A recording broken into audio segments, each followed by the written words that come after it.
Le Point Bourse vous est présenté par Bourse Direct.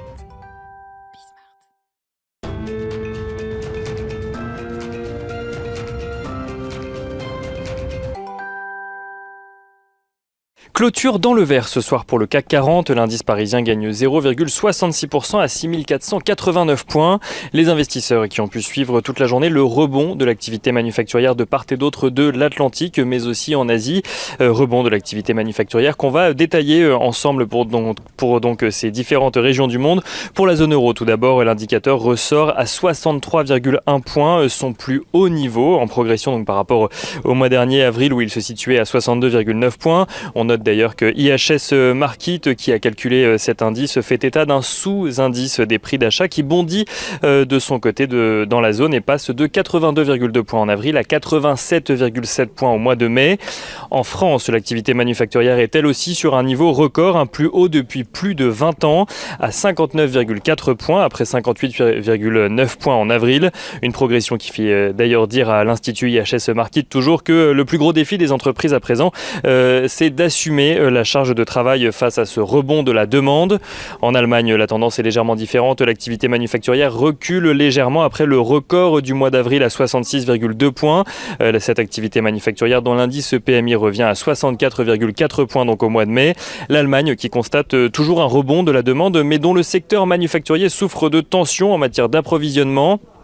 Enfin, en zone euro, toujours l'Italie et l'Espagne signent elles aussi des activités manufacturières à des niveaux records et c'est d'ailleurs une tendance qui est également partagée par le Royaume-Uni. En Chine, en revanche, l'Institut Caixin montre de son côté une très légère augmentation de 0,1 point, donc pour arriver à 52 points. L'activité manufacturière qui est elle aussi freinée à présent par des tensions en matière d'approvisionnement. Et direction les États-Unis à présent où l'indice ISM fait état de son côté d'une progression donc de l'activité dans le secteur également. L'indice qui passe de 60,7 points en avril à 61,2 points au mois de mai, traduisant donc une reprise qui continue de la demande dans le pays. Les entreprises qui doivent d'ailleurs faire face aux États-Unis à présent à une pénurie de main-d'œuvre alors que l'indice de l'emploi dans le secteur passe de 55,1 points au mois d'avril à un peu moins de 51 points au mois de mai. Les investisseurs qui, au-delà des indices d'activité manufacturière, ont également pu découvrir ce matin le niveau d'inflation en zone euro qui progresse de 2% au mois de mai, soit légèrement plus que les attentes du consensus, mais une inflation qui dépasse aussi l'objectif de la BCE qui, on le rappelle, vise une inflation inférieure mais proche de 2%. La BCE qui, on le rappelle également, estime, tout comme la Fed, que les tensions inflationnistes sont temporaires. En l'occurrence, la progression des prix en zone euro s'explique essentiellement par ceux de l'énergie dans la zone. Et au sein de l'Union européenne, on note que la Commission européenne annonce qu'elle va emprunter 80 milliards d'euros cette année via des obligations de long terme afin de financer une partie du plan de relance européen.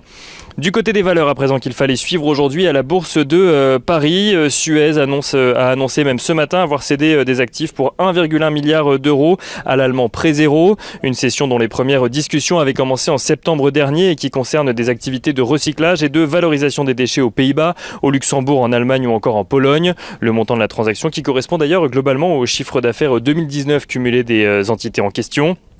Suez qui ce soir clôture en très légère progression, gagne 0,10%. On note que les immatriculations de voitures neuves également ont progressé de plus de 46% sur un an au mois de mai. Des immatriculations de voitures neuves qui restent cependant inférieures de près de 30% au niveau de mai 2019. Les valeurs concernées, à savoir Renault ou Stellantis, clôturent dans le vert ce soir. Renault gagne 0,55%, tandis que Stellantis gagne 0,27%. Et on finit avec l'agenda de la journée de demain. Demain, les investisseurs suivront l'évolution des prix à la production au mois d'avril en zone euro, mais aussi les ventes au détail en Allemagne. Ils suivront surtout et ils attendront la publication du livre beige de la Fed qui sera publié à 20h après la clôture du marché parisien. Et côté entreprise, le fabricant de catamarans Catana publiera ses résultats du premier semestre.